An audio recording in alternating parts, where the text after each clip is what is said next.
All right, welcome everybody. Please stand for the pledge.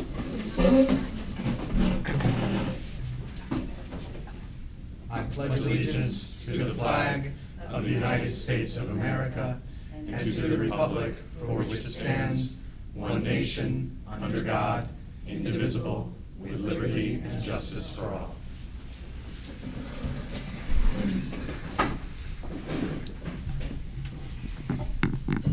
Okay. President McNow. Here? Vice President Clements. Here. Trustee Clemenson. Here. Trustee Headland. Here. Trustee Valentine. Here. Great. All right, moving on to the approval of the agenda. Ms. Shields? Do you want to mention the change, Dr. Benante? Sure. The two areas of the agenda which pertain to the intermunicipal agreement, I moved from consent agenda to new business, just so that there would be time for discussion that did not interfere with the other items under consent, if there were questions regarding either of those agreements. Great. Thank you. Be it resolved that upon the recommendation of the Superintendent of Schools, the Board of Education hereby approves the agenda as discussed. May I have a motion, please? So moved. Second? Second. All those in favor? Aye. Aye. Any opposed? Aye. Great, thank you. All right, so welcome everybody. Thanks so much for being here this evening. We just made it before the snow started to fall. Hopefully it won't be sticking around too long, and I'm glad that it wasn't here over the weekend, all things considered. This is a workshop meeting, and our topic tonight is the Campus Master Plan update. Thanks to the folks at CS Arch in advance for keeping us on track. We're excited about the presentation this evening. The next Board of Education meeting will be held on December 6th, 2022, right here in room 211. The gymatorium in the main building is currently in use by Haldane Drama's production of A Midsummer Night's Dream, and I think next meeting will be the last that we're in here, I believe. Correct. Right? If by any chance you want to go, you probably should get tickets soon. That's what I understand. It's been an incredible few weeks here in the Haldane community, and I don't want to steal any of Dr. Benante's thunder, but I'm sure he's going to highlight all the triumphs of Haldane athletics in his comments. But a huge congratulations to all the Haldane athletes and the parents of Haldane athletes that are here this evening, and some of our students who are here as well. Dr. Benante. Thanks, Sean. And good evening. So we had, as you noted, several athletes competing, last weekend. I first wanted to thank John Bauerlein and Julia Sniffen and their staff for coordinating a great send-off for our cross-country and soccer athletes who were going off to states. It's one of the great traditions here at Haldane. It's the entire K-12 community will come out and send our kids off, and they absolutely love it, and it's a great part of their experience as well. Our boys cross-country team competed as a team at states and finished 9th, I believe.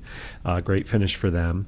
And as many of you have heard, our boys soccer team won the state championship. So fantastic weekend. Both games were great. I had the chance to attend both of them. I know some of you were there as well. And I would say that the feeling of working together and experiencing that type of success is something that those kids and coaches will take with them forever. And I know we're very proud of them. We're very happy for their families. And one thing that stood out to me in particular, watching the boys soccer team play over the course of several weeks in sectional, regional, and state competition, was just their sense of composure, that they encountered very competitive environments, very stressful environments, and they maintained just a real sense of equanimity and steadiness in competition. And I think that defined their character in many ways over the course of the season, and then ultimately their success. I've been assured at some point the state championship plaque will be returned to the school district. I'm not sure where it is right now. I think it's kind of like the Stanley Cup being passed around. Everybody gets their own time with it. However, Coach was able to share one of the medals that the kids and the coaches received. So I'll just pass this around so you can see that. This is the state championship gold medal that that Haldane received. And at some point, we'll have the state championship plaque that the district receives sometime over the next few weeks. And I'm sure we'll find a way, Mr. McNall, to recognize the kids and the coaches at a board meeting in the future. For now, we'll let them enjoy their success, and I look forward to recognizing them at a board meeting in the near future. I'll pass that down to you, John. And just with that, one other just slight change to the agenda. I'm sorry I didn't announce this. I would like to move our student advisor, given the weather, our student advisor presentation to be included in my comments, if that's okay. So at this point, we'll ask Josephine and Amelia to come on up and provide us with your student government report.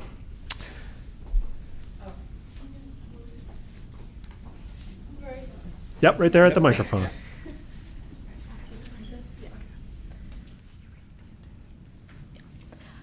As everyone does know, the boys soccer team won states this weekend, the first time in Haldane history.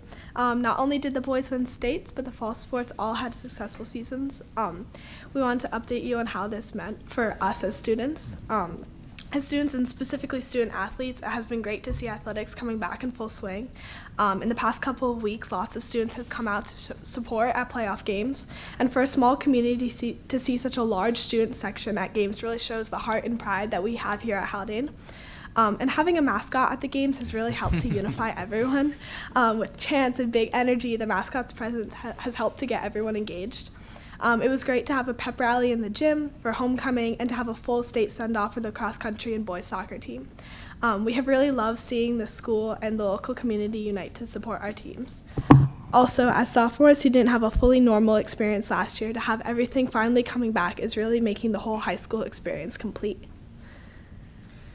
So I'm going to talk about the play that's coming up, A Midsummer Night's Dream. As the month of November progresses, Haldane Drama is getting closer to its production of A Midsummer Night's Dream, presented on the 9th, 10th, and 11th of December. Within the drama department, the rehearsals are starting to pick up a lot, and we've nearly finished blocking everything and are now starting to bring all the acts together of an incredibly complicated but fun work of Shakespeare. We hope to attract an audience of all ages to come see the show, and Haldane's take on A Midsummer's Night's Dream is like no other. It includes super fun dances, aerial silks, a woodland set, and a closet of various colorful costumes. Actors have just received posters and will put them up around Main Street and other local businesses around the area. And ticket sales, which have seen better days for our other recent productions, will hopefully increase this year with COVID dying down. COVID has had a really large impact on the drama department, and each year returning with theater, the productions become slightly more normal. Our last musical, A Little Night Music, did not have masks for performers, but COVID still spread to actors in important weeks, and audience members were significantly smaller due to the precautions we had to take. This year, we have really high hopes for both the play and the upcoming musical to take place in March. From Friday, November 4th to Sunday, November 6th, 12 Haldane students went up to the University of Connecticut to participate in the UConn Model UN Conference. The group was made up of a freshman, a sophomore, 9 juniors, and a senior. During the conference, students were exposed to UN procedures, met lots of new people, and learned about current events. On Friday, the students arrived at the campus and after checking into the hotel, went on to a long night of meetings. They learned about parliamentary procedure, how to address fellow delegates and the chair, and as well as how to prepare opening remarks. On Saturday, they met with their committees, and after a long day of debate, students formed resolutions on their committee's assigned issue. In the evening, there was a delegate dance for all attending members. And on Sunday, the last day of the conference, final resolutions were passed and awards were handed out. Overall, those who attended said that they enjoyed being on a college campus for the weekend and meeting other high school students from other states and even from other countries. Those who attended learned a lot and said they were very glad that they went. Thank you. Thank you. So at this point, if any of our board members have questions for Josephine or for Amelia, now would be the time for that. Mm-hmm. Oh, yeah, I've totally got a question. Oh, absolutely. Either one of you can answer. I know that you guys are both, again, we have 2 soccer team members, but as people who both play in sports and know a lot of people who are in sports, one of the things that's coming up that you're not going to have to sit through, which is a great thing, you could stay if you want, is the campus master plan process. One of the things that's being discussed and considered is facilities for athletics and things to do for athletics. So what do you think would be the one thing that would resonate most for changes to support athletics at Haldane? Could be infrastructure, could be program, could be anything. I know that one thing that our baseball and softball teams always talk about the fields that they're playing on.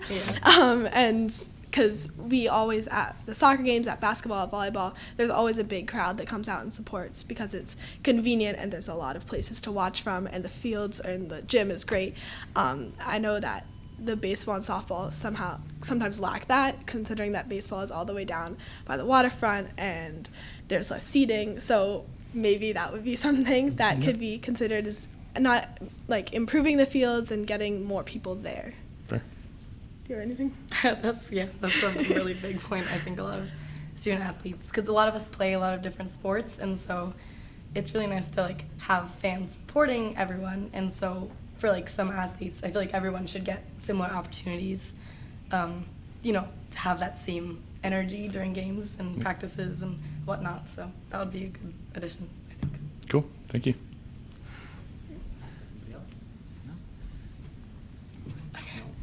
Thank you. Thank you. so much. guys. Safe trip home.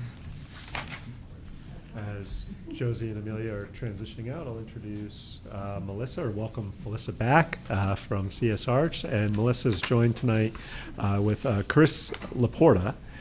Chris is one of the engineers who is working on this project. We haven't met Chris before, so Chris, welcome. Given the site-based work that is included in this evening's presentation, Chris can speak to some of the more technical aspects that were considered as they present this evening's plan to you. With that, I should set this up that the next phase of the campus master planning process focused on athletics, as John had noted, as well as site circulation. So how we move people and cars and buses about on campus, which is always a hot topic, I think, in the past, or certainly has been. And with that, Melissa, I'll turn it over to you, and I'm going to move. Thank you, Dr. Benante. Again, you stole my intro, so I don't have too much to add to that. Again, we're going to be talking about site work today that includes athletic play fields as well as campus circulation and parking. And just a precursor to that, just a reminder that everything that you're going to see today is based on feedback that we received through our focus group meetings, meeting with administration, our community survey. So all of that information we've taken, and that has really led us to the plans that you're going to be seeing today. I'm going to turn it over to Chris Laporta from Passero Associates. Passero is a site civil engineering group, and they're consulting with us, and these plans were developed by their office in conjunction with our work and our input. So with that, I'll turn it over to Chris to walk us through the plans, and we're happy to take any questions. We can zoom in. Some of the plans are going to be a little bit difficult to see on the monitor. We can zoom in there. Once we get through everything, we can back up and take a closer look at some things if we need to. All yours, Chris. All right. Thank you very much, Chris Laporta, Passero Associates. I think that was just said 3 times, though. So Helpful though, right? I'll just dive into it. We're looking at the master plan from the civil engineering and landscape architecture components. So basically everything outside of the building, but we have been integrating into this master plan everything that CS Arch has been looking into as well with the buildings.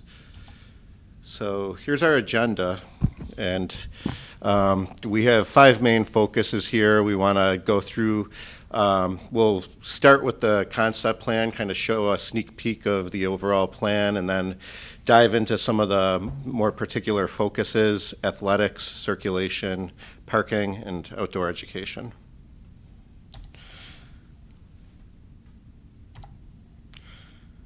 So this is somewhat of an existing conditions map here. It shows the property boundaries and the aerial imagery, a bit faded with the topography overlaying it. So those very faint lines, they're hard to see. I could see them a little from back here, but those are the contour lines. And I'll skip right to my next slide here. I put some color on it to try and illustrate it graphically. What this is an elevation map. So you could see the blue colors are the low spots and the red colors are the high points. So it goes from south to north, generally from low to high. The next graphic here is a slopes map, which shows Basically, green means flat, and red, the darker the red, it means very steep. So you could see generally, for example, the northwest side of the property, which is all wooded right now, is all very steep slopes, and the greener or yellow areas are the areas that are, mostly already developed because they're the flatter, more developable areas. So this is our proposed concept plan, master plan, and you can see that we're kind of playing within the constraints that we just outlined with the topography and utilizing the space that's available. I won't dive into a large amount of detail here. I'll kind of go through the presentation, and we have the areas of focus. So the athletics is basically the southern side, and then the circulation is the northern side. So we'll go through the presentation, get into the details of some of these areas, and then when we're done, we could back up to the master plan and zoom into any particular area that we want to focus on.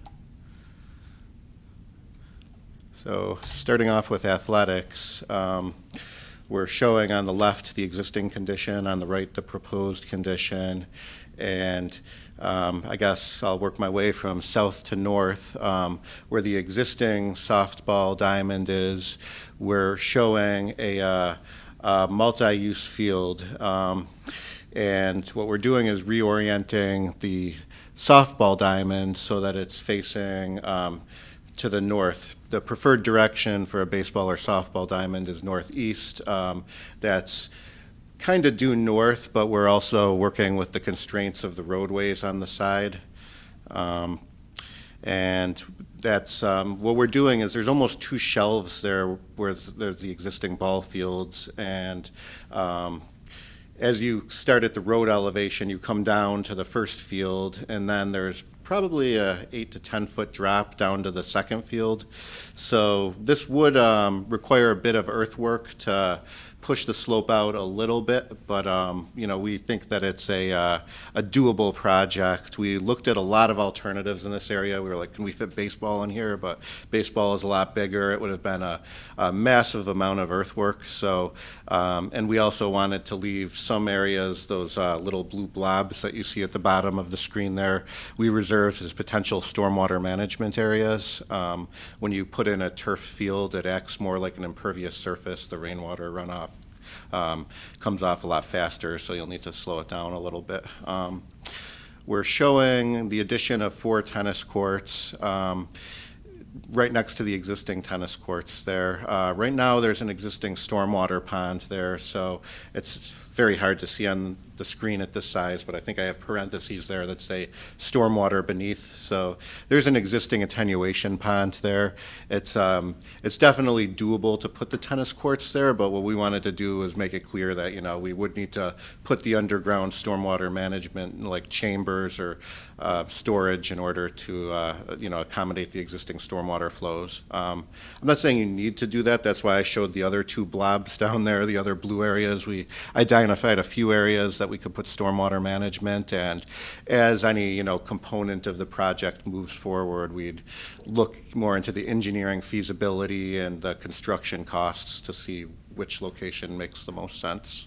Before you go further, just back up. I don't think you mentioned that there's a multi-purpose field that's synthetic, that's overlapping. I think you just talked about softball in that area. So if you could back up and just cover that a little bit, I think. You're absolutely right. Yeah, it is we are proposing it as a turf multi-use field that would accommodate softball, soccer, football, and lacrosse. That's pretty important. I'm surprised I glazed over that. And the amenities that are proposed in there as well. Yeah, and we're also showing accessibility, so there's a sidewalk that'll go all the way around to both bleachers.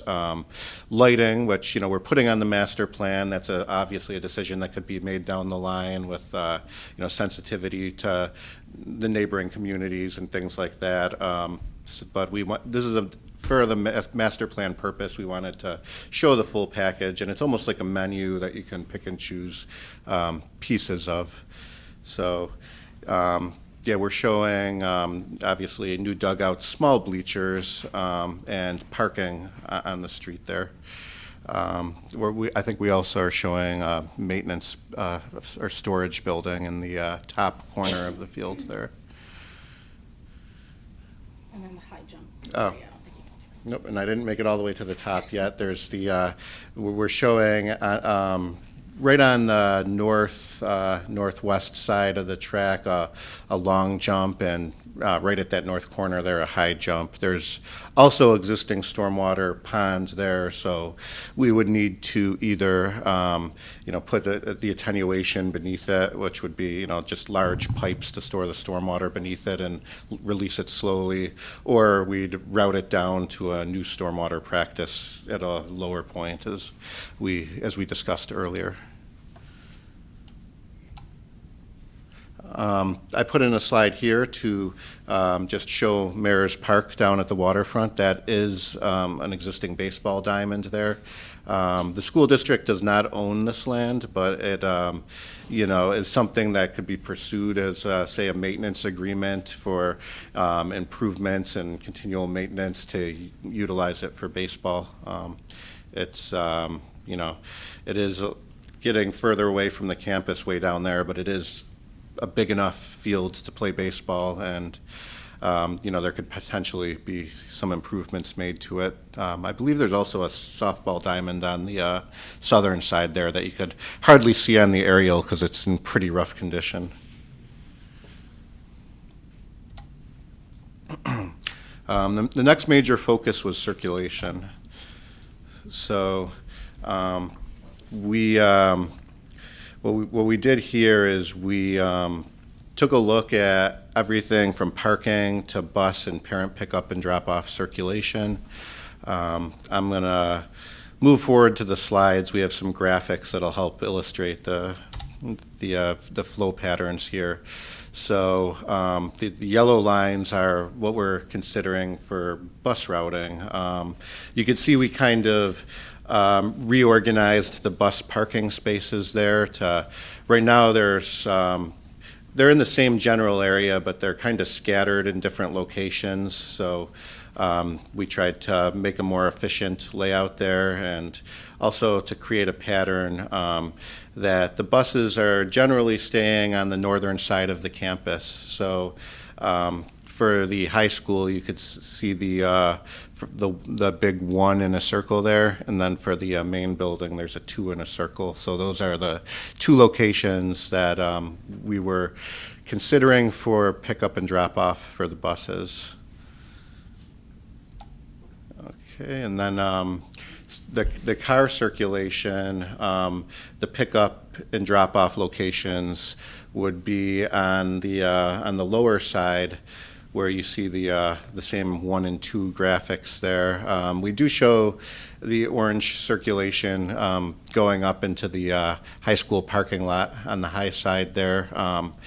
That's because there's parking back there, and there's also the potential that there could be pickups at the gym.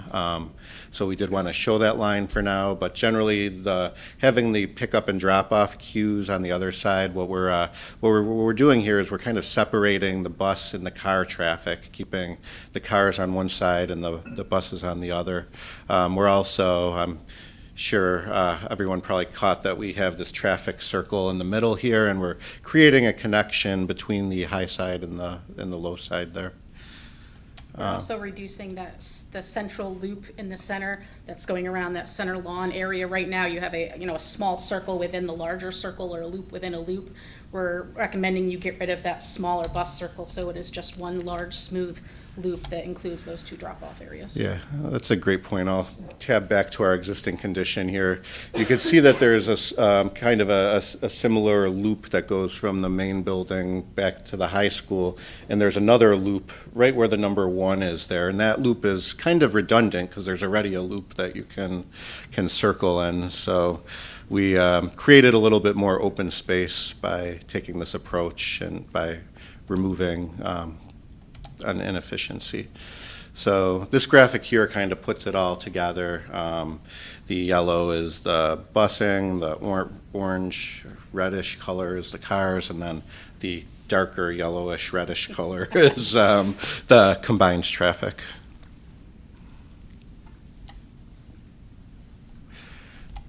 Okay, so parking.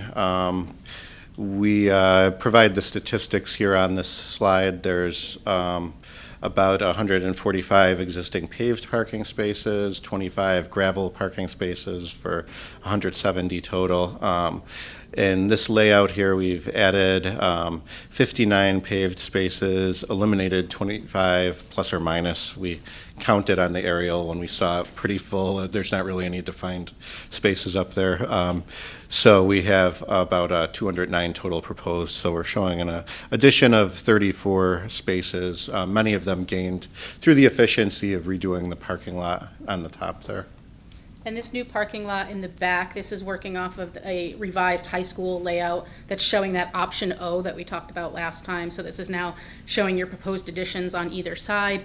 And because of that new lobby that can be created on the west side of the high school, that creates a new rear entrance from that new proposed parking lot. So roughly the same location your parking lot is in, but expanding that and covering over what's currently gravel. So it's one large paved parking lot and then providing a loop that goes around that for drop-off. If you were to decide you did not want to do bus drop-off along the back, you could still come further down the road and drop off where you're currently dropping off, that's more in front of the district office. Or you could certainly do that sequentially if you haven't yet constructed, a later phase that includes that auditorium and gym and that rear entrance. You can continue to use this parking lot layout and just drop off students more in front of the district office until that later phase comes about. Yep, exactly. This is a conceptual master plan, so there's a lot of flexibility to it. And when it comes time to design these components, there's certainly a number of options that can be built into them. Here's a zoom in. We already kind of talked about it earlier, where we're showing the reorganized bus parking.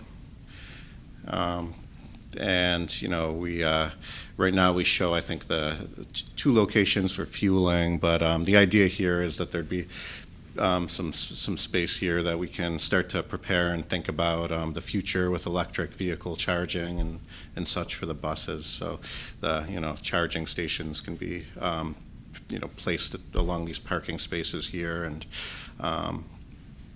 that's something that it feels like it's a long way away, but it's going to come quick. I believe, you could correct me if I'm wrong, but I think 2025 you can no longer buy the diesel buses. 25, I believe you can no longer purchase, and 35 your entire fleet is supposed to be electric.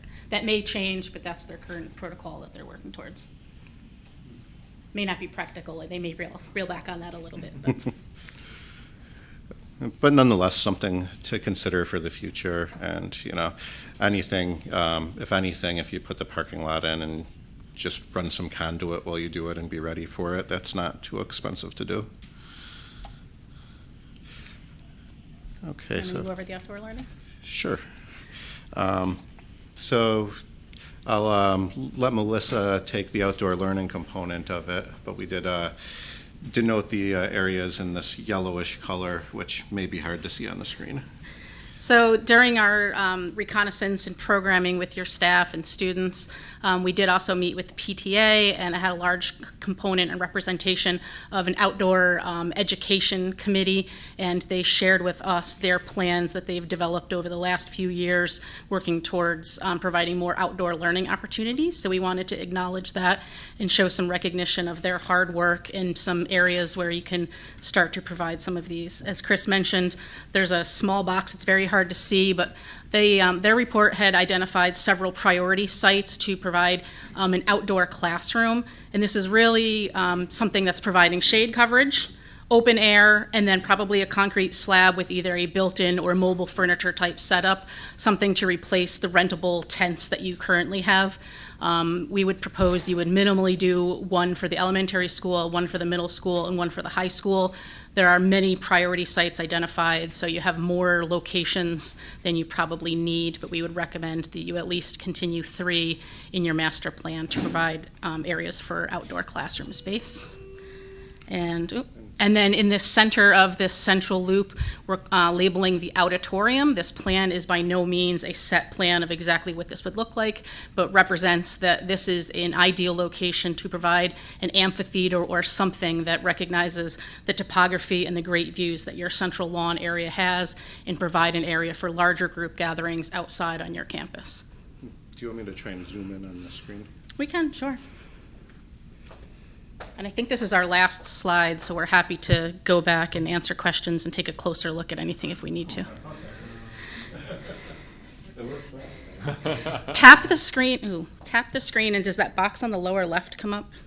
Usually that's what we need. I'm not sure why it's working. It's a semi-smart screen. Well, the monitor worked last week, but anyway. It's, are the priority sites those sort of slightly lighter color boxes along? We identified some areas here along. Yep. Yeah, so there's a few locations right where Chris is pointing that are behind, that are between your elementary school wing and your property line back where Yep. the gardens are. Yep. There's a few that are over near the Bell Lot and Rock area. We're not Yep. proposing getting rid of the Bell Lot or the Bell or the Rock, but in that area, an ideal location for potential outdoor classroom. And then up at the high school, there's a few locations, but it could potentially be in front of the high school, adjacent to where our proposed student center is. We're showing this red area, which is more of a new patio, and that could have, a shaded covering in that area as well. We did also identify, there could be an opportunity to put a trail in the wooded area and have some sort of challenge course, I guess kind of like a ropes course for kids in this area up here. And these were all things that, again, were in the outdoor education report as recommendations and future improvements for the Haldane community. So, any questions? Yeah, maybe the best way to organize this might be going back to the top of the presentation and just starting with athletics and see if folks have questions moving forward, do you think?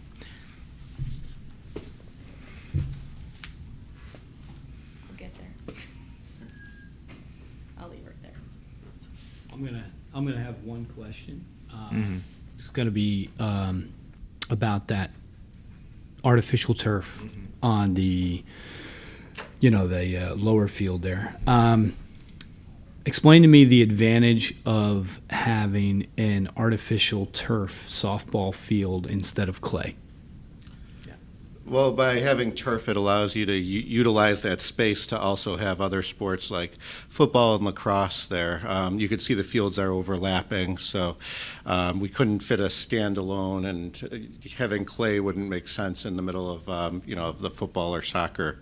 So you could also, get a fair amount of play on the turf field, whereas, the grass is more maintenance if you have a high level of activity on it.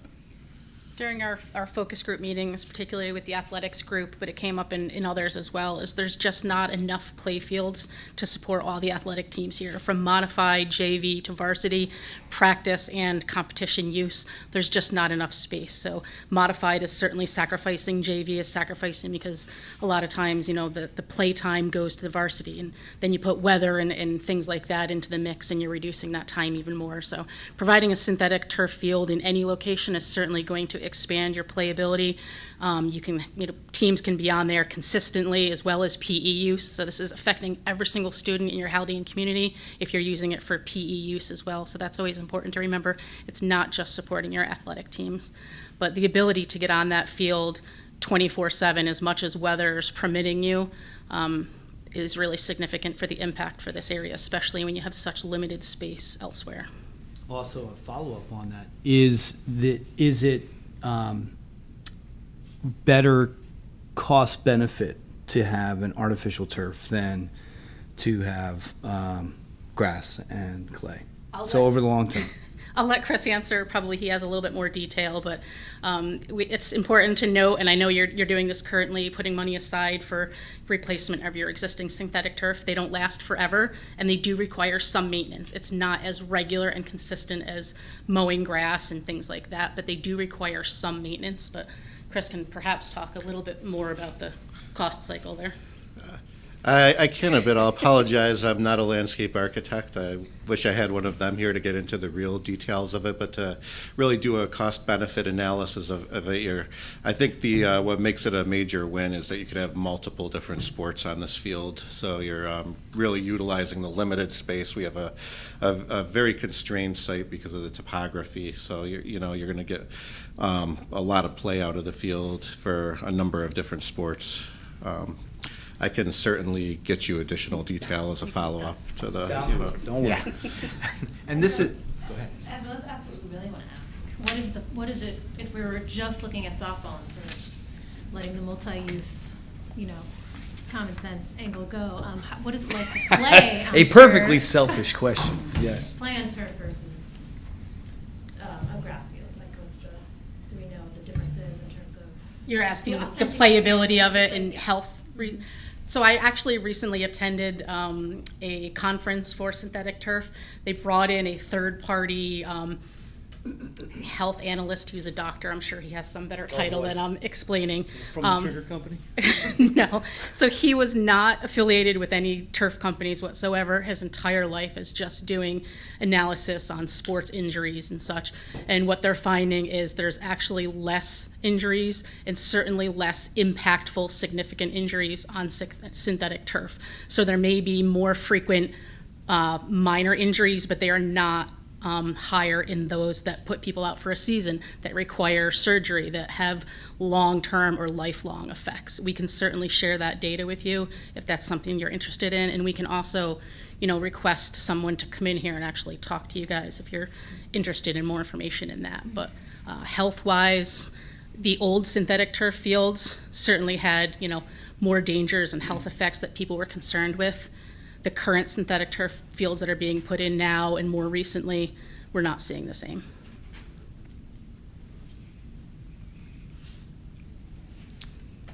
I have a question about, I know that the current softball field, as indicated here, is it for practice only, or is it also for play? Is it going to be regulation play? It's as much as you want to use it. That's a possibility. So JV, modified varsity, I said that out of order, but modified JV varsity for soccer, lacrosse, football, and your softball team, as much and as however you want to schedule use of that. It is sized appropriately for competitive use. So the length of a full-size football field and the width of a full-size soccer field, those are your widest, your longest dimensions. I appreciate that point, because our biggest problem is our constraint, right? Our best advantage is the beauty of being in town, right?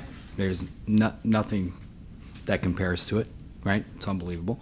But when you come to athletic field, that beauty also ties us in a little bit. So multi-use side, definitely understand the reason for it. Obviously, though, I go back to when this was originally, when we did our earlier turf field, and we have a track that is a bit too short, right? And so that's what it comes down to when we want to make sure going forward that, these things that we're able to put in are competition worthy, right? And I know your team looked at, being able to potentially get a full-size track in We there. looked very hard, and it's just, it's unfortunate. There's not a good way to do it. It's very, you could see how tight it is in there. So- And those are very steep slopes too, so. Even taking out of the conversation that it's a newer field that you potentially still paying for, and maybe sensitivities, even taking that out of the equation, there's really just no feasible, practical way for us to put a full-size track on your campus. I don't know much about tennis. How many tennis courts do you need to have to? Maybe this is a question to you. How many tennis courts? I know 2 is not the number. Minimally 4, ideally 5. Okay. But they're generally done in pairs. In pairs, yeah, So okay. that's how we got Okay. to 6. So All right, cool. the goal would be minimally 4. As we start to look at, stormwater treatment and Yeah. options there, the goal would be to give you 6. Cool. Thank you. But 4 would be a possibility, and that might mitigate some of the cost of rerouting the drainage. Okay, great. Any other? But you have 5 matches. Is that correct? Am I I don't play tennis You either, have but I 5 but I matches, right? believe that's the way it works, and that's why Okay. There's a 3-2 format and a 3-4 format. Right, So okay. if it's 3-4, it's 3 singles, 4 doubles. Right. Okay. Thank you. There we go. Any other questions about the athletics portion? All right. Do we want to talk about circulation next? I think that's that. Oh, well, Mayor's Field. No, we'll get back. We'll get to that later. So, all right. Yeah. Maybe I'll Go just to the put it on overlay, the one that Yeah. shows both.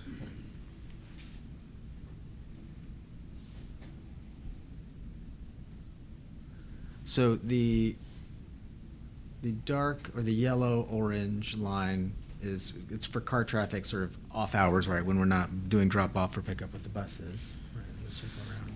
Yeah, the darker red or orange is for car traffic.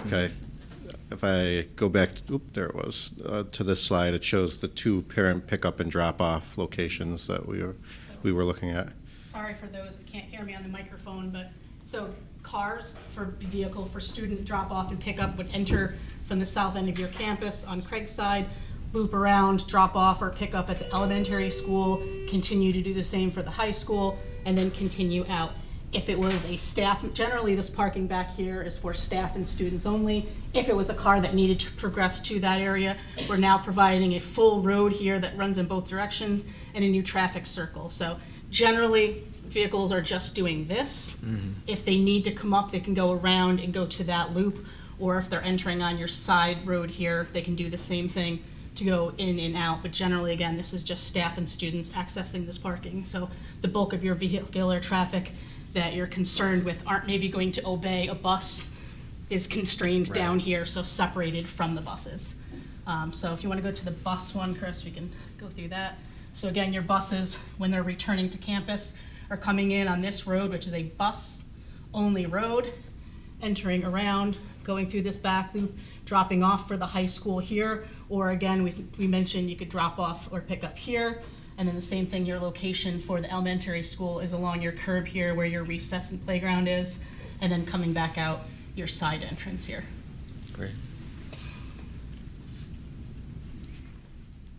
There was considerable conversation in both our small meeting and large meeting and committee about whether car traffic at drop-off should be rerouted up to where the buses are, whether the buses should be down on the lower end coming up Craig's side. And I think this presented optionality so that no matter where we choose to go, this at least gives us the option to make some choices, whereas right now we're just sort of locked in. Correct. We can't, as of now, change the number of entrances and exits that we have. We have three ways you can access or exit campus.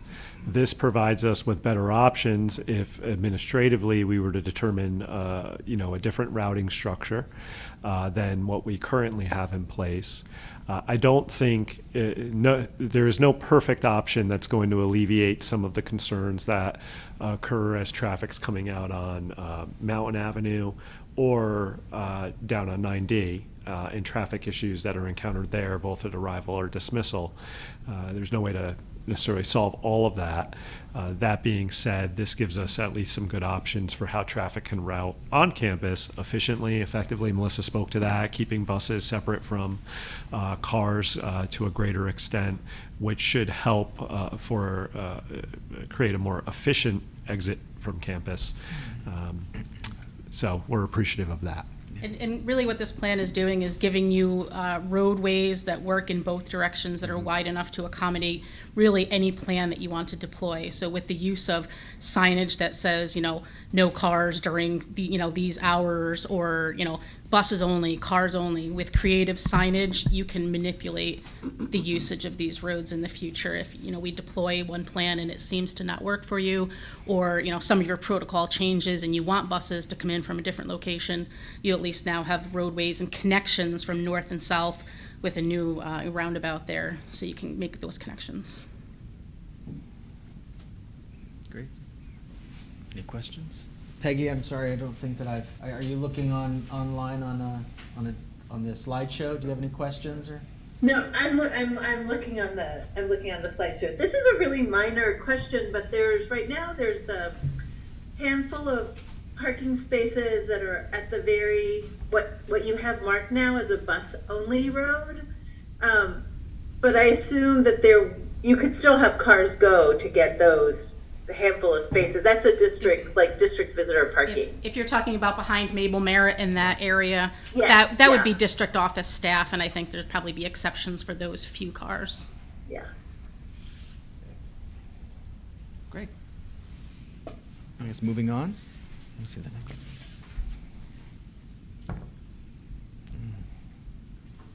Any parking questions? No.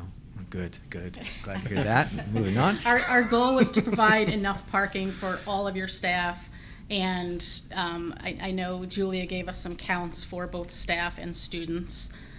So we tried to accommodate parking for staff and students at that back lot. So you can see the numbers of what you have existing compared to what is proposed. But we are not expanding any parking down at the main building or that area. So all of your gain is on the north end. Julia, just seniors and juniors can park, or just seniors? Right now, it's a lottery, and only 25 seniors can park on campus.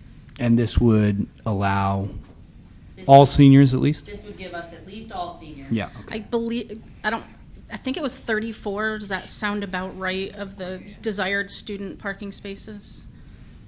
I'm not sure. No, there were 25. I think So it was was it adding an 25? additional 35. Okay. Is about where you landed. Yep. And so it's all one lot, you would just number them and assign them. So if you needed to assign more staff, it's less students. Okay. Great.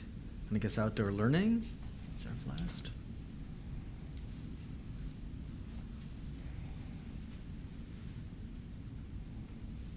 Any questions? No? Okay. I love that. I appreciate the fact that this is included. I think it's great, especially after having gone to the Garrison School and having our retreat at their outdoor pavilion or whatever, which with power, with a shelter, with a concrete pad. It's great. It's a great way to be able to use it. The landscape in view is really, the best feature of the Haldane community aside from your staff and students, of course. So to not take the opportunity to recognize that and capture that, I think would be a miss. Yeah. It's important. Great. Just one question that hasn't been explicitly talked about, but I'll ask. Have you considered pedestrian traffic and movement between buildings, and is that impacted by, just in general? Have you considered it? We definitely did. It's the white lines that you see all over the drawing there are sidewalk and pedestrian corridors, and connecting the main building to the high school there. We show the two crosswalks on the triangle, so that's the one corridor for people to cross between the two buildings, and people that are going around to the loop. If there's not a lot of traffic that's cutting between the low end and the high end, we saw that as less traffic, so an ideal location to put our crossing. Got it. Great. Just one other thing, just for point of clarity. Food service is still limited to just the main building?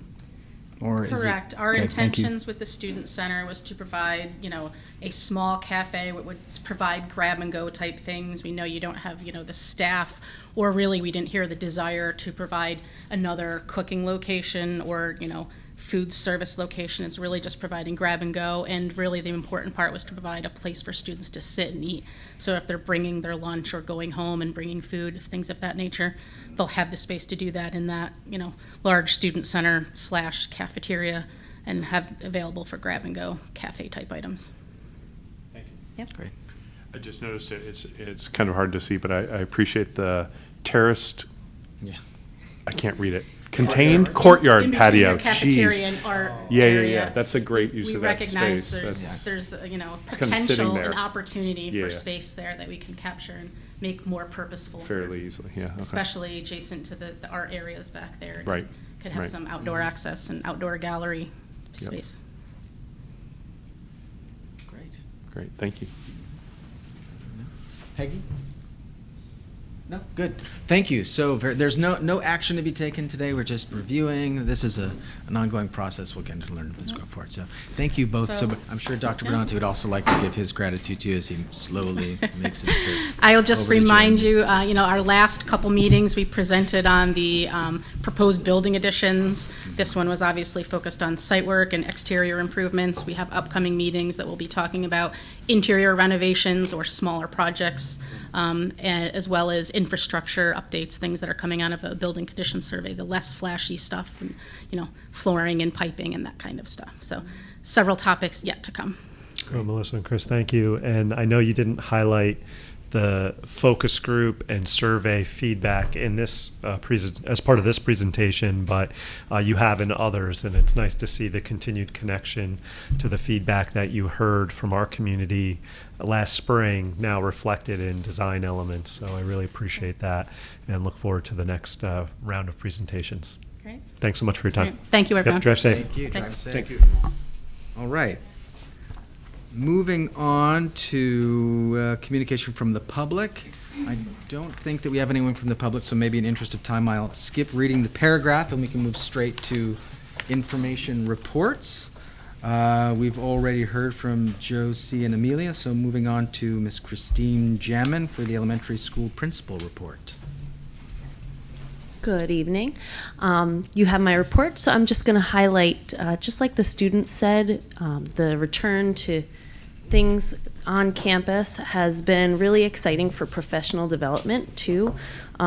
Zoom with students all day, and then Zoom with parent meetings, and Zoom with even our faculty meetings last year because of trying to keep distancing. We're too big for one place. So this was really our first superintendent's conference day to do professional development in one room, not on Zoom. And we had Megan Hargrave, our literacy consultant, on campus for 4 days, working with our teachers on incorporating best practices of the science of reading into our reading and writing instruction. There were opportunities for her to work with grade levels, push into classrooms, work with students. On the professional development day, we had all staff together in one place, building common understanding and language after working in small groups on maybe specific concerns or obstacles that they were seeing with their students or their grade level. And it was just great to have that chance to have somebody back in your room modeling a strategy, working on it, reflecting on it, working in person instead of on a screen that is just difficult in so many ways. And then our aides and TAs had the chance to work with a professional developer on ways to increase engagement in recess games and build routines for our students. So we're going to be incorporating some of those changes into recess, not to limit choice or freedom or any of that, but just increase the types of games that get more kids playing and working together and having fun, not getting hurt or having conflict. So wonderful PD on supervision and engagement for them too. So just a really good day with a lot of good feedback and good work by our teachers and staff. Thank you. Any questions? No, I don't think so.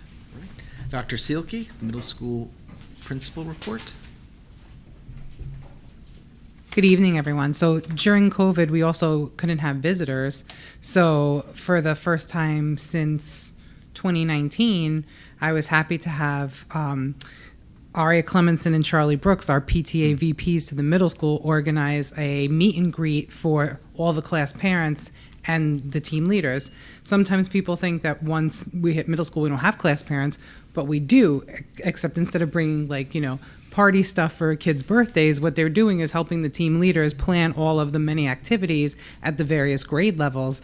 And with things coming back into full swing, we're anticipating having, back to normal, if not even more activities than we had before COVID.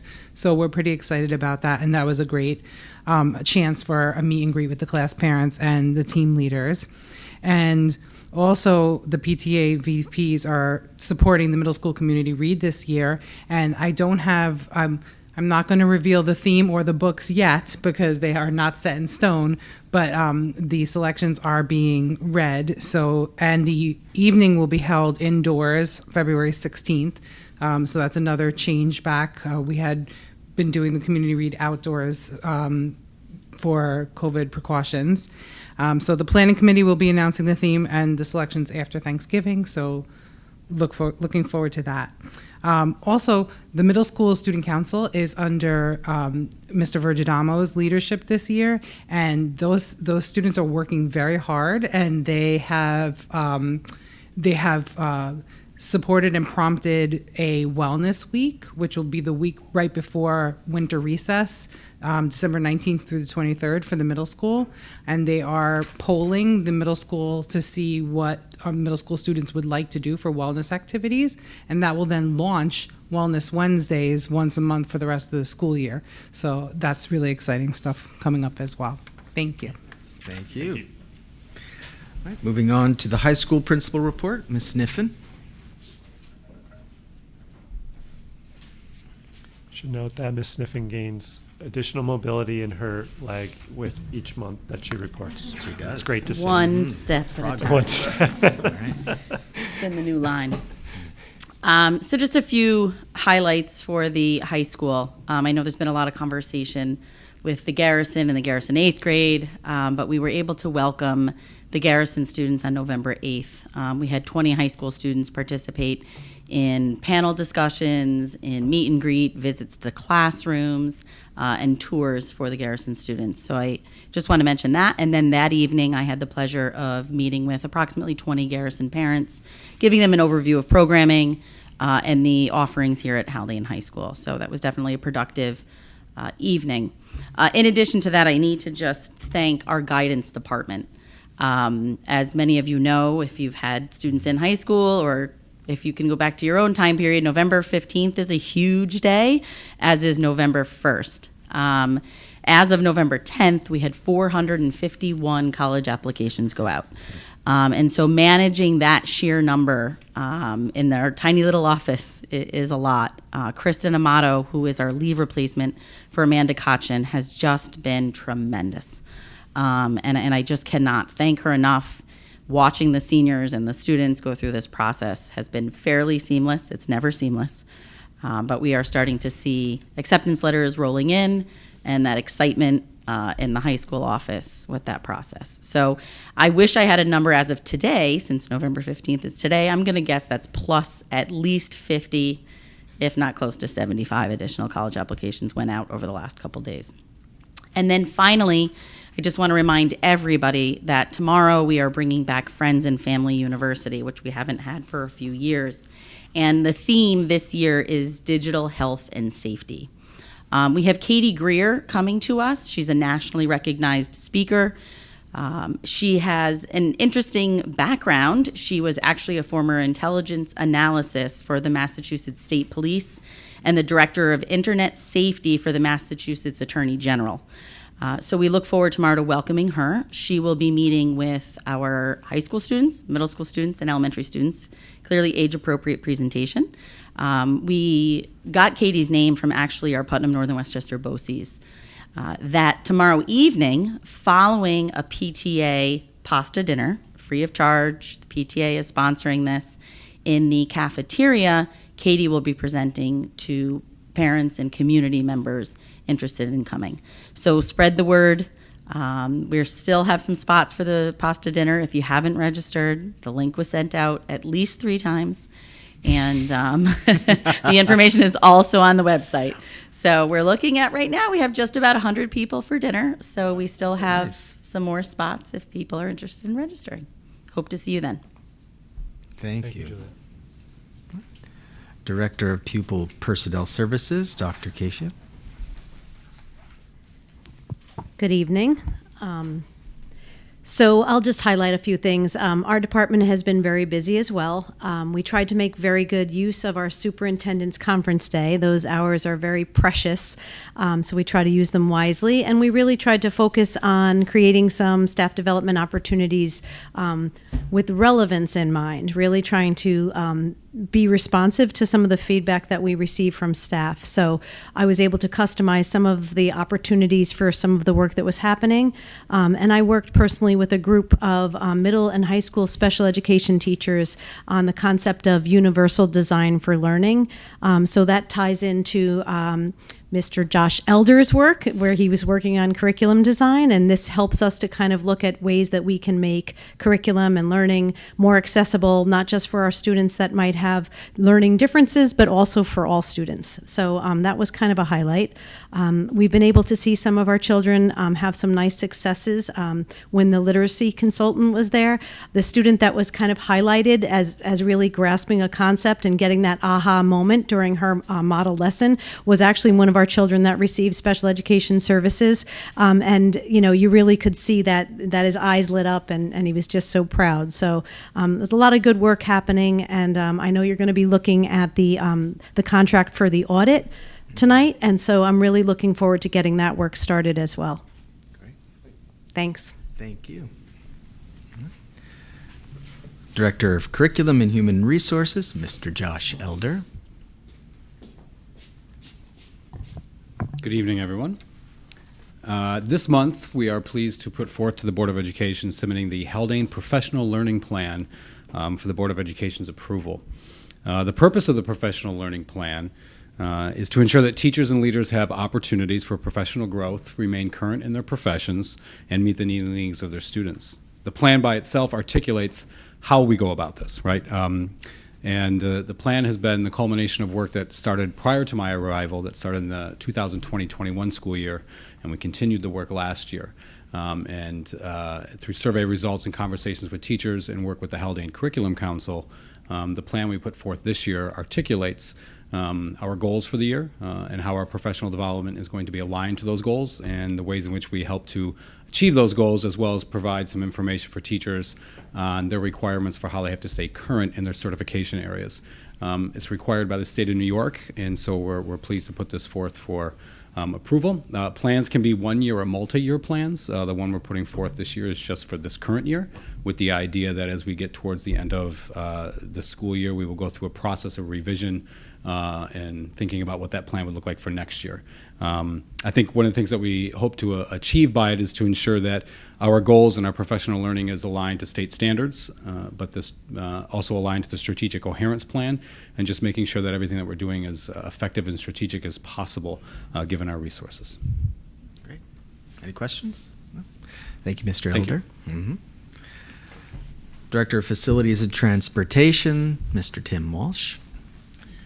Good evening. We spent a lot of time over the past couple months talking about the master plan, in which we'll hopefully develop in future capital projects. But I'll give a brief overview of where we sit in our current capital construction work, the 2019 capital referendum. Attached to the agenda was a spreadsheet, which is a high-level overview of where we currently, or what was included in the referendum and where we currently sit. If you review that, you can see an overview of the line items, estimates, as well as bid prices which came in, as well as the current status of those work projects. We develop it around basically 3 primary phases. And the phases were developed around the larger scale projects with smaller line items sprinkled in there. So the site work, which was all the paving in the Bell lot, the playground lot, the window replacement in the elementary school, as well as what was most recently completed, which was the electrical mechanical upgrades. The most significant work that is remaining is asbestos abatement in the Mabel Merritt building. That work is currently with the architect. They've completed the design and are ready to submit to State Education Department, just completing some minor paperwork for that submission. And general overview, we've currently spent about $1.8 million of about the $2 million of the construction funds. There's still some balance remaining in there, soft costs for architectural and consultant fees, and there's construction balance of about $160,000 remaining, which, according to the architect, is about the cost of what the asbestos abatement of the Mabel Merritt would be. So once that gets submitted to the state, it takes about 8 to 10 weeks for approvals, and then that can be placed out for bid, and that should hopefully finalize the 2019 capital referendum. Amazing. Unless there's any questions. Is this your final report that you're giving to the? Oh, yeah, I thought it might Yes, be. sir. Yeah, it is. I see you're bringing your mic a little bit closer, Doctor. I think we just wanted to acknowledge that it is Tim's last report before he makes his transition to the Mayapack Central School District. Tim's been with us for 3 years, in a very unique time, obviously, when it came to facilitating learning and enhancing safety on our campus at the beginning of the 2020-21 school year.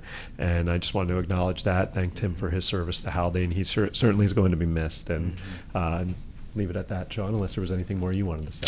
No, just similarly, I just wanted to express my gratitude, and you've been very generous with your time and all of your expertise, and we've benefited from it mightily. So thank you so very much. Thank you.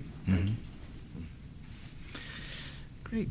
And Athletic Director and Dean of Students, Mr. John Bauerlein. Good evening, everyone. Hello. I really don't have much to report because Dr. Benante said everything. He took it all Sorry, from John. It was good, though. Thank you. No, I have a couple things that weren't on my report that I will share with you. We just found out Monday that Ryan Enwong and Will Sniffen were selected All-State. So that's quite the honor. I met with Mark Patnella today, who's one of our weight room supervisors, and we're going to try a pilot program where we're going to have 2 sessions, one for females and one for male athletes, or anyone who wants to go into the weight room. So we're going to promote that a little bit, just one, because of the size of it, and 2, to be able to work with our female athletes separately from the male athletes. That's all I have. All the other good news I've covered, I'm sorry. Yeah. It's all right. I don't know if we acknowledged, John, and I just can't remember where the meetings fell, the girls' soccer team who lost in the regional, a regional match, but had a great season as well. I'm sorry to acknowledge that when our student advisors were here, who were both participants in that team. Lost to a tough Millbrook team. Yeah, on my report, I had individual Got and it. team accolades, and the girls' tennis team won the league championship. As you said, girls' soccer won the section and lost in the sub-regional to Millbrook. So overall, it was a great fall for Haldane athletics. Don't forget to follow me on Twitter. Oh, very nice. That's right. H Blue Bring the Devils, plugs. hashtag H Blue Devils. Thank you. Dr. Benante shared a photograph of you. Yes, I think it's the photo of the year. Cross country. You're fully engaged, so it's great to see you. So thank you so much. I will take credit for John Kisslinger for coming in second place. I had him the last 25 years, and he was a little bit behind. And, I made eye contact with him, and I think I really pushed him over that finish line. Thank you, Obi-Wan. All right. All right. It's a great photo. Yeah, it is. It's great. I think it's a great photo. All right, moving on to consent agenda minutes. There is no action indicated here, but we do need to, so. Be it resolved that upon the recommendation of the superintendent of schools, the Board of Education hereby approves the minutes from the November 1, 2022 Board of Education workshop meeting prepared by District Clerk Megan Shields. May I have a motion, please? So moved. Second. Thank you. All those in favor? Aye. Aye. Aye. Any opposed? No? Great.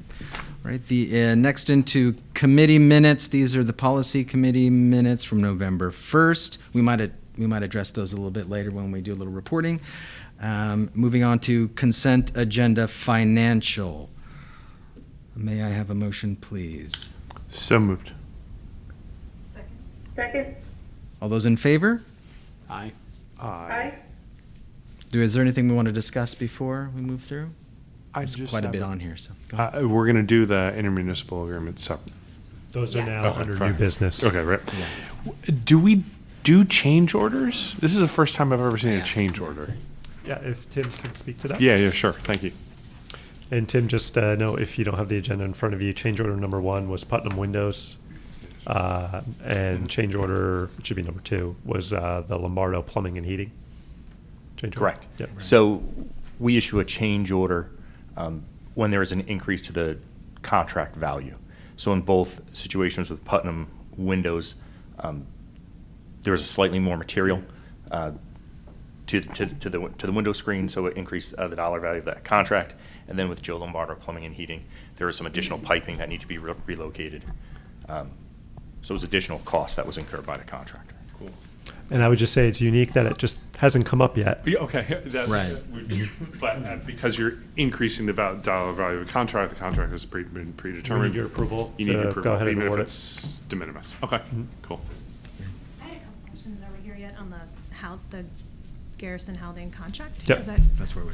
So just context, if I may, Maggie, before, this is the agreement that Garrison approved at their, I'll say their last meeting, it may have been the meeting before that, after discussion regarding their current 8th grade cohort. So this would allow their current 8th grade cohort to attend Haldane at a similar rate structure as what we discussed last year for the students who were attending Haldane last year, so that 9th through 12th grade cohort.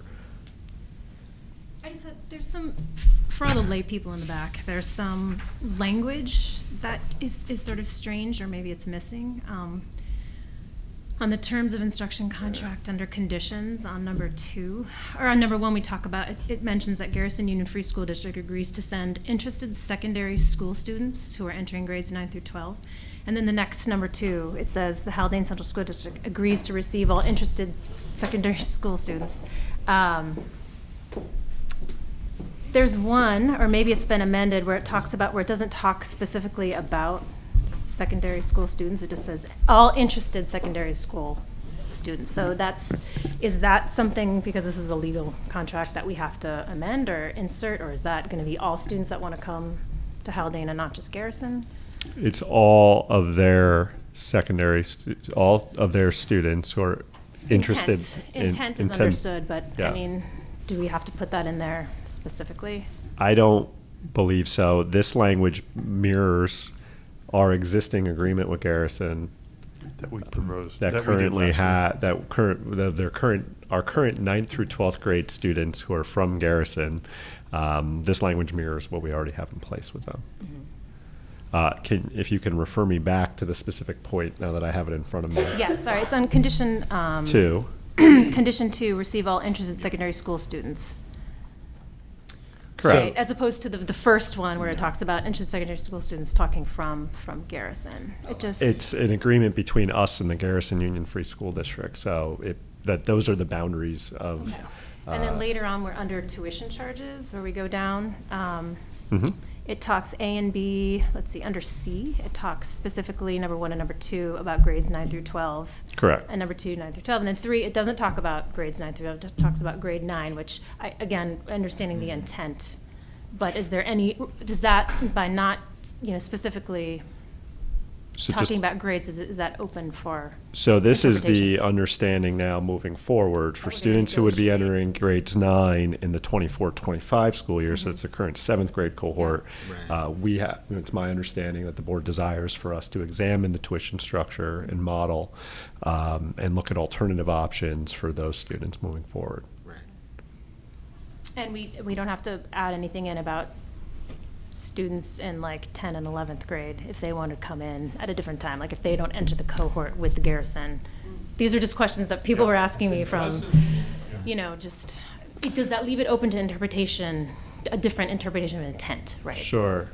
So I would say that students who were to enter at some point in the future, who potentially would be coming in at the 10th or 11th or senior year, the contract does not, I do not believe, acknowledges that situation. So we would have to have a conversation with Garrison about what the tuition is for those students. Okay. And I look forward to hearing more about it, starting for the negotiation for the current, 7th grade cohort, Correct. Yep. And just to note, I did ask John if he would sit in on that discussion just initially, just to talk about what other models potentially would be worth pursuing. I thought John would be a good representative from us. Several people, I have no problem bringing anybody, but John had some ideas last year. And I don't know whether they're good ideas. Let's put that out had some there. ideas. We'll take ideas right now. They were options. Any option is a great idea, John. Right. So you took a motion to approve, right? But then we got into some discussion, so I just want to make sure. Right, and I also want to give you the opportunity to discuss Mayor's Park, which That's is later. And so it's going to be later. Okay, great. New business. All right, good. Are we good then? Good. All right. Right. All right. Then I'll. All those in favor? Aye. Aye. Aye. Any opposed? No, opposed. No. Great. Thank you. All right. Moving on to consent agenda personnel. May I have a motion, please? So moved. Second. All those in favor? Aye. Any opposed? No? Great. And moving on. sorry. Yes. Mayor's Park. New business, we're not there yet. I'm sorry, this draft I have in front of me still has it on Yeah, here. but mine did too. That's why I I was apologize. Yeah. I'm in a computer, I'm in a hard copy, Yeah, my not a mistake. problem. Not a problem. All right, moving on to our board committee reports. This is an opportunity for Dr. Benante and trustees Valentine, Vice President Clements to talk anything about from that meeting, if there's anything you want to bring in. Peggy, did you want me to take that, right? Yeah, I figured it would be easier for Maggie to talk about Great. since she's in the room. So we're still slogging through the policy manual audit, which a lot of that is small language items. We also talked a little bit about 1510, regular board meetings and rules, which was sort of a COVID era policy, right? That allows, under special circumstances, board members to attend remotely. But to do that, we sort of like that idea, right? But to do that, we'd have to allow for the public also to attend. So we're still talking about that. And we have a meeting on Monday to talk about that. We're hopefully the EDI will finally get that, our EDI policy rolling and talking about that. Yes. Yep. And I think that's it. That was sort of the highlights of it. Yeah, in addition to the EDI policy, there will be another policy that's one of these big total rewrites like we have on the agenda this time.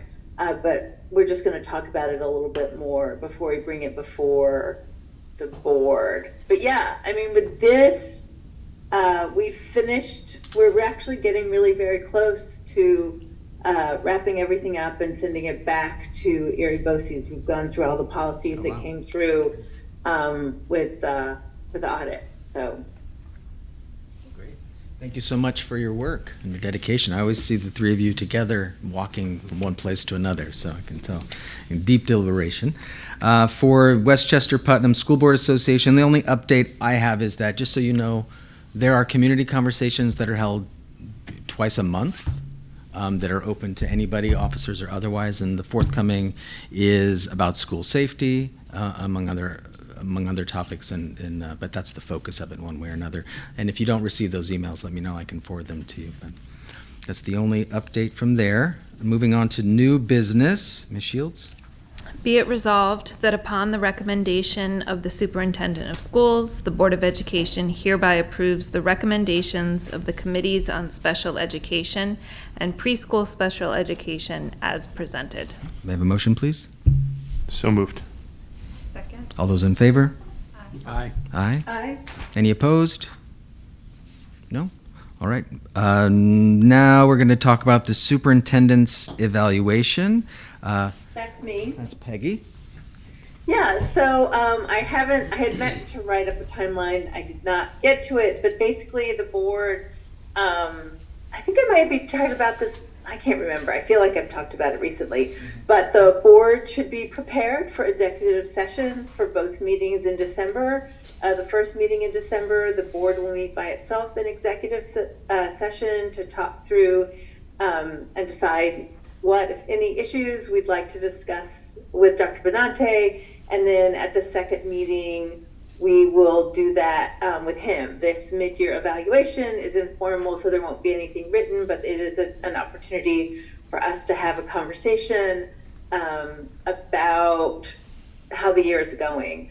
I guess the one thing we need to figure out is if we want to meet in executive session before the meeting, which I feel like has become easier than it was a few years ago. So do we want to meet at 6 o'clock on both of those weeks and do it that way, or do we want to meet afterwards? So I always prefer before, if Before is possible. better, yeah. Yeah. It was a good everybody says before is better? Yeah. Before is better, so just Constraints your plan time. executive session, yes, both of those meetings. Great. Lovely. That's it. Thank you so much. And thank you again, Peggy, for always taking it on. You've now done it every year that I've been on the board, so I really appreciate it. Thank you. Okay. Thank you for acknowledging it. Of course. Moving on to the budget calendar draft. This is presented here for our review, and we're going to approve this at the December 6th meeting. I don't know if anyone has any questions about it, but it is our next order of business is related to that, and that is the approval of the modification to the Board of Education meeting and workshop dates. Ms. Shields will read this in. I don't know if there's any discussion, but it should be clear. Megan, would you mind just speaking to the need for the changes to the calendar before you read the resolution? Sure. There were two main areas that needed to be modified. The April meeting, the April 25th workshop meeting is being moved up to April 18th, and that allows us to meet an April 19th deadline that is in the budget calendar. We also, the reason we had chosen April 25th originally as a workshop meeting is because there's a required PNW BOCES vote that has to take place on the 25th, but we need to prioritize meeting the budget deadline. So in order to meet the BOCES deadline, we will just have a special meeting on April 25th that should be very, very quick to be able to do that BOCES vote. The other change to the schedule was we just flipped the January 17th and February 28th workshop topics. One of them was special education, and in doing that change, it allowed us to align the special education workshop topic with the budget presentation. Great. And that April 25th meeting, we just need a quorum so that it's not, we don't all necessarily need to meet on that day. Is that correct? Correct. Just so that point. Yeah. Right. Great. Okay. All right. Thank you. Be it resolved that upon the recommendation of the superintendent of schools, the Board of Education hereby approves the following changes to the dates for their meetings as follows. Workshop topic revisions to January 17, 2023 and February 28, 2023 meetings. The April 25th, 2023 workshop meeting is being moved to April 18th to meet the needs of the budget development process. And the April 25th meeting is being retained as a special meeting for the PNW BOCES budget vote. Great. May I have a motion, please? So moved. Second. Any discussion? No? All right. All those in favor? Aye. Any opposed? Got it. Great. All right. Next order of business is the approval to dissolve the Buildings and Grounds Committee. Topic of conversation for a couple of years now that I'm sure that Dr. Bernante will speak to before we move forward. Do you want to take a motion to adjourn Yes, comments? yes. Ms. Shields. Be it resolved that upon the recommendation of the superintendent of schools, the Board of Education hereby dissolves the Buildings and Grounds Committee. May I have a motion, please? So moved. Second. All those in favor? Comment. Now Discussion. comment. Go ahead. Thank you. So with the Buildings and Grounds Committee, it was an active committee at one point, an active district committee. That being said, with the creation of the Campus Master Plan Committee, many of the members who were once on the Buildings and Grounds Committee are now on the Campus Master Plan Committee. It has led to the Buildings and Grounds Committee consisting mainly of internal faculty, staff, and administrators. And over the course of each month, Tim, or the Director of Facilities, provides a report on buildings and grounds matters to the board. So I think the initial intention of the Buildings and Grounds Committee was for the board to hear from community members, internal and external to Haldane, about matters that were impacting them as it related to building maintenance and grounds. There seems to become redundant at this point between the Campus Master Plan Committee, where many of those conversations have now shifted, as well as the monthly Director of Facilities report.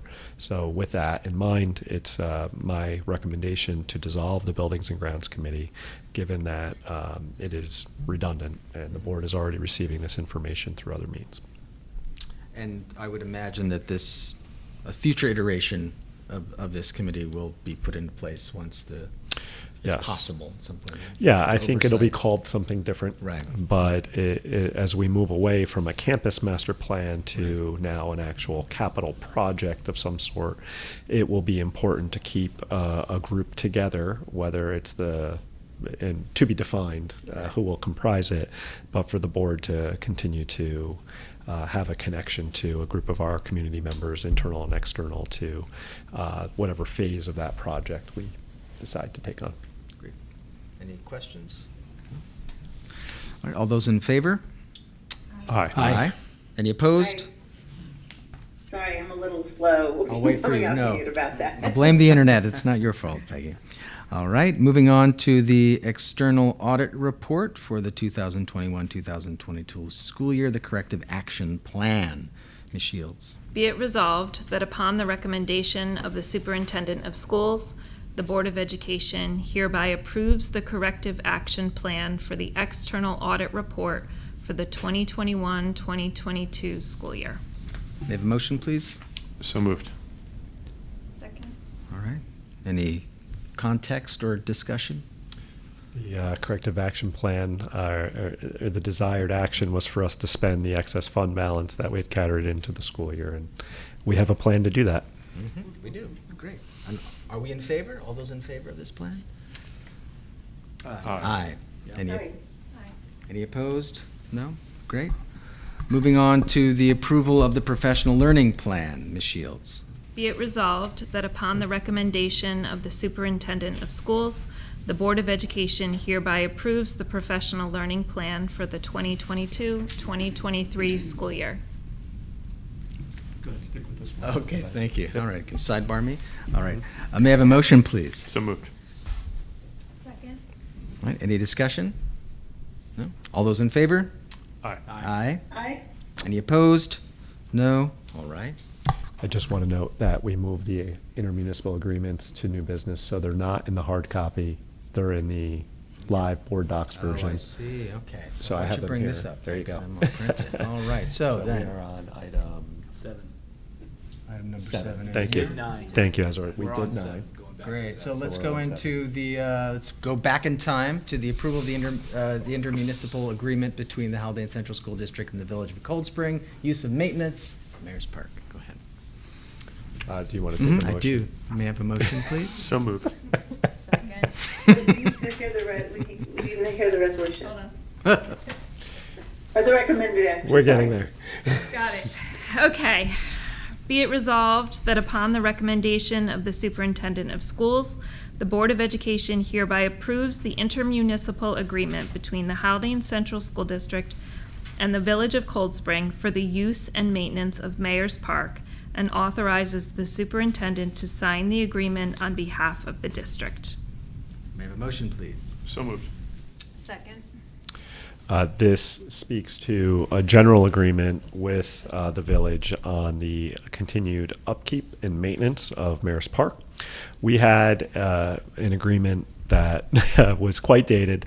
I'd hesitate to even call it an agreement, a formal agreement that we were operating under, and both the village leadership and the school leadership desired to formalize that agreement. We use Mayor's Park for several athletics teams, including lacrosse, soccer, and baseball. We spoke of baseball a little bit this evening as part of the campus master plan, and this provides regular maintenance plan, mowing and such, and schedule, and what is the school's responsibility and during which time periods, as well as what is the village's responsibility and during which time periods, as well as a process for addressing concerns related to the condition of the field, should any arise, and who the notification process for bringing those to the attention of the village or the school, depending on what may prompt such review, and who is responsible for making such repairs to the field if it's necessary to do so. So we feel, both the village and the school, I can't speak for the village, but I know the school feels that, but this puts us in a better position to continue to utilize Mayor's Park, as well as to continue to ensure that it's up to grade, if you will, for use by our athletics teams at such time that it's approved. Great. Any questions, comments? Yeah, I would like to bring attention to Article or Section 2, subsection 13, which reads, "The Village of Cold Spring will not otherwise schedule events or activities at Mayor's Park during the periods of March 1st through June 15th and August 15th through October 31st." I would like you to kind of tell me about a little bit on what that means, right? It's a public park, right? People schedule small events for their families and things like that. And I just want to and I'd hate to articulate the village's intent there, but obviously wouldn't want to make too much of a headache for the Rec Commission and Jeff Amato and all those people there, and to make sure that that scheduling there's communication between the school and the village regarding that. So yeah, we talked about this pretty extensively, and it's not our intention for this agreement to interfere if someone wants to use the pavilion area for a birthday party or something of that nature. But there's larger events that are sometimes held at Mayor's Park, and those are the types of events that we're talking about as it relates to that time period. Do we know anything, again, I know you can't speak for the village, but do we know anything that will happen in the summertime months? So between June 15th and August 15th, was there any discussion about, will they still be parking cars? And I don't know. And I would say the tone, the conversation is to try to limit such activity. That being said, it is the village's property, and we realize that we can't they're allowing us to use it, and while we would request that it not be used for such things, it's really up for the village to decide that. I would push back a hair, Phil, and just point out that though it is the village's property, maintenance is falling on the school district. Investment is falling on the school district. Right. And so that would behoove us to protect said investment. Oh, absolutely. Yeah. Absolutely. And the intermunicipal agreement outlines that if there's damage to the property that's caused by activities that the village is allowing to occur, as opposed to school-related activities, that they're responsible for improving or making right, remediating the facility in that way. So I don't think, and again, I can't speak for the village, but I don't think it behooves them to have events that. No, I see that. It's on 9 and 10. Just making it clear for pay for it. Not everybody's going to read the entire Understood. Yeah, I get it. agreement. Right? All right. All those in favor? Aye. Aye. Any opposed? Aye, sorry. I waited as long as I could. All right. Any opposed? No? Great. All right. I think I have the language here from the previous edition. So, moving on to the approval of the intermunicipal agreement between the Haldane Central School District regarding improvements to the baseball field at Mayor's Park. Ms. Shields. Be it resolved that upon the recommendation of the Superintendent of Schools, the Board of Education hereby approves the intermunicipal agreement between the Haldane Central School District and the Village of Cold Spring for improvements to the baseball field at Mayor's Park, and authorizes the superintendent to sign the agreement on behalf of the district. May I have a motion, please? So moved. Second. All right. Seconded. So, as our representatives from CS Arch noted, you saw an image of the baseball field this evening, and it doesn't look like much of a baseball field. So, the baseball team did some fundraising last school year with the hopes of putting it into field upgrades. And their initial request was to cut out a baseball diamond. That much of that area is overgrown, as you saw in the overview, and they wanted there to be a legitimate baseball diamond in surface to play on. We had 3 vendors come and review the work and provide quotes to us. And the vendors had noted that we could cut it out, but there's some more significant issues here with the grading that really would need to be resolved. If you're going to put money into this, it's important to do it right, if you will. One of the matters, just to speak to it, is if you're standing on third base and looking across the diamond to first base is actually several inches lower below grade from third base. It's not a good thing. So you can imagine then the field's gradually sloping in that area. It's no surprise we have issues with water settling in that area, which just exacerbates the issue. So while the baseball team fundraised, I believe it was close to $12,000 for this work. It's going to cost closer to $50,000 to actually make it right. That includes cutting out an entire baseball diamond, a significant amount of clay then that needs to be compacted onto the property, a resodding of the infield because equipment's going to be brought on, as well as rebuilding the pitcher's mound. If you stand on the pitcher's mound, you're actually off center. You're not actually facing home plate. You're actually facing a little left of home plate.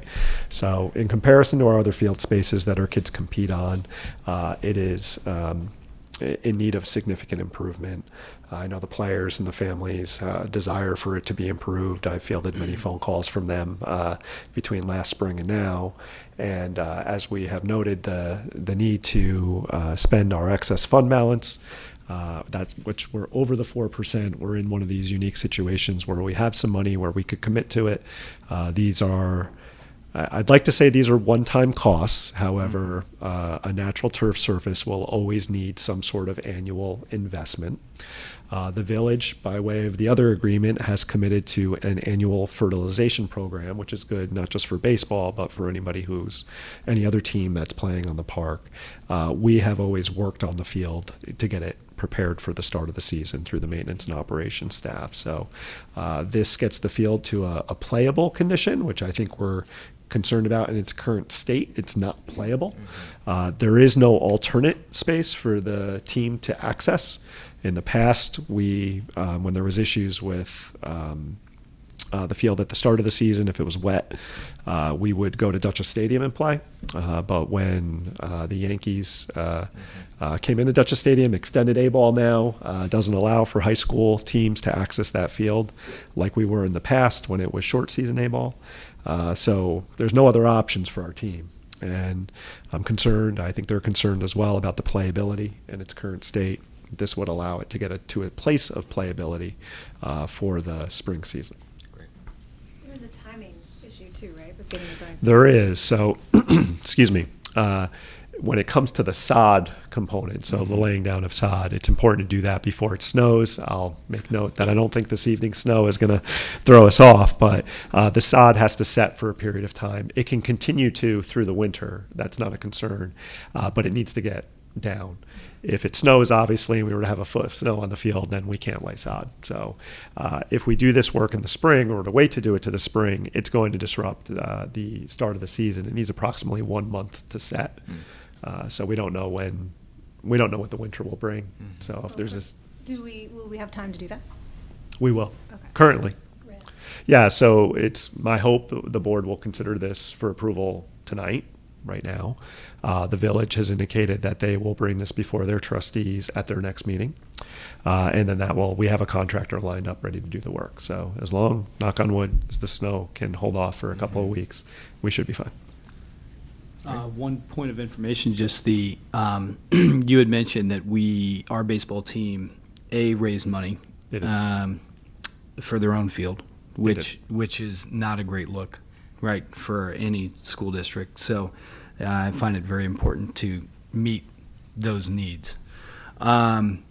Kudos to the baseball parents and kids and Mr. Dudar for doing that work, but we should be providing suitable fields for our student athletes to play on. Also, you had mentioned that we had in the past basically contracted out with Dutchess Stadium. That's not free. That's a cost associated with that. So, our current situation costs us money with basically the sandlot sitting back there. And so putting money forward for improvements obviously is something that,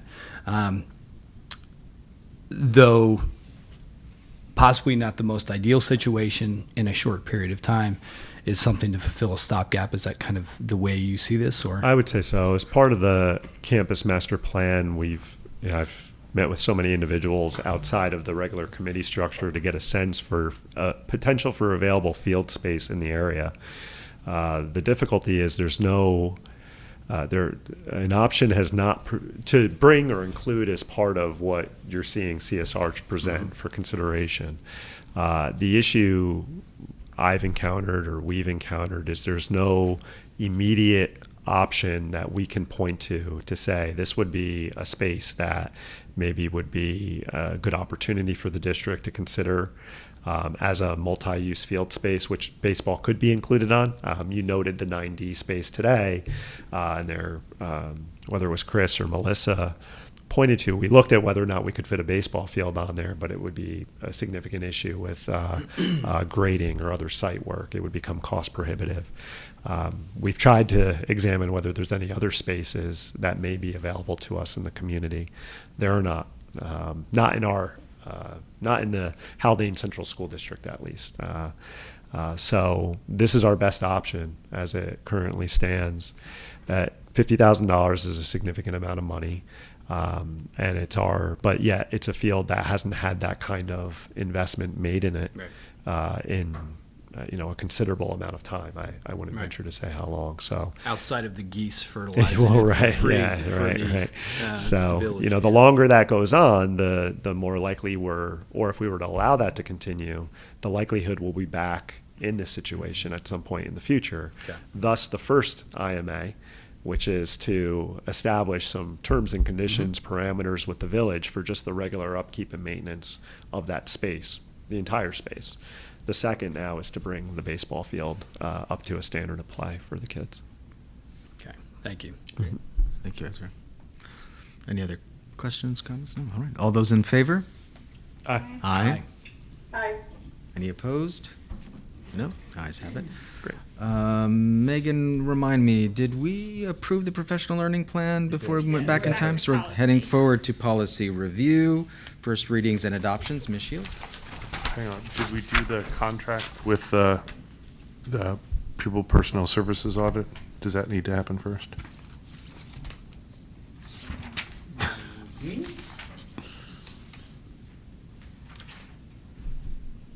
What are you talking about? It should happen. I'm not even seeing it on the agenda anymore. I've got it on mine, but it's only because it's printed out. It was six on the printed agenda on page 7. Megan, I believe it was accidentally deleted. Yeah, I don't have it on mine here. Which one? External audit report? This one. Nope. No, it's here. PSG. It's online. It's here. Oh. What page are you on? Go back a couple pages. Go back to 7. It's on page 7 of the hard copy. Yep. Cool. Great. Ms. Shields? Approval of the contract between the Haldane Central School District and Public Consulting Group for the Pupil Personnel Services Audit. Be it resolved that upon the recommendation of the Superintendent of Schools, the Board of Education hereby approves the contract between the Haldane Central School District and the Public Consulting Group, 148 State Street, 10th floor, Boston, Mass. 02109, for the Pupil Personnel Services Audit, and authorizes the superintendent to sign the engagement letter on behalf of the district. May I have a motion, please? So moved. Second. Any discussion? No. All those in favor? Aye. Aye. Any So opposed? this is just a question. On my agenda, it shows it under consent agenda financial, but that's not what it is, how it is on the. No. That's what I had it as, It is. It is. I think we didn't need to do that, but, yeah. That's okay. We did it twice. That's how It's okay. important Oh, it we did is. twice. Yep. That's why I thought it was on a consent agenda. Yep. Okay. Now we're on policy review, first readings and adoptions. Yes, we are. Be it resolved that upon the recommendation of the Superintendent of Schools, the Board of Education hereby waives the second readings and adopts the following Haldane Central School District policies as attached: 5660, 7320, 7552, 8210, 8240, and 8280. May I have a motion, please? So moved. Second. Any discussion? No? All right, all those in favor? Aye. Aye. Any opposed? No. Great. All right, moving on to the policy review first readings. No action to take here. Anything anyone wants to share? Peggy? Yeah, so these are policies that Iribosi's, unlike the other policies, for example, that we just reviewed and adopted.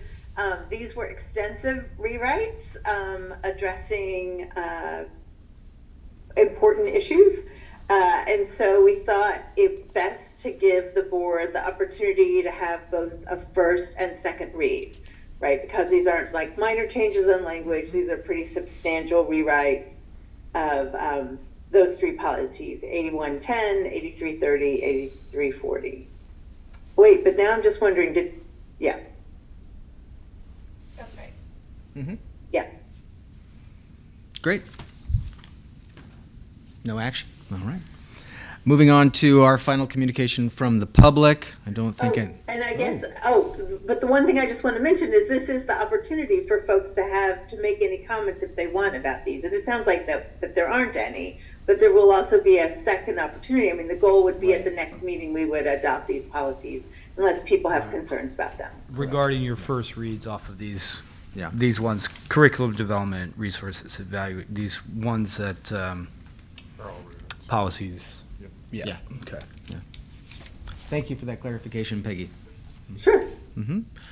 Communication from the public. I don't see anybody, so I'm going to omit our paragraph and move on to board reflections. I don't know if anyone has anything they'd like to share. We've all shared a lot. No? I would just say it was great to see so many people from the community, and it was great to see so many people from the community at any of the games over the past month, 2 months. Oh, geez, seems to go on forever. But also so many people from the school, so many teachers who are just there and supporting kids. I think it's fantastic. So it was a great experience. And all the community that came pouring out of their homes in the evening to celebrate down Main Street. That was a wonderful tradition. Yes, if there's one reason to scream in the middle of the night for Yeah. an athletic team, That's a good right. one. Uh-huh. And I would just like to say that from my friends that had gone to the game, they for the boys soccer team, they said they played. All my British friends said they played proper football. Oh, very nice. They played some proper football. We'll extend that to them. All right. Dr. Benante, any final thoughts? None. Thank you. All right. Then I'd like to make a motion to adjourn. Second. All those in favor? Aye. Any opposed? Aye. Thank you. Thank you. Thank you. Megan, thank you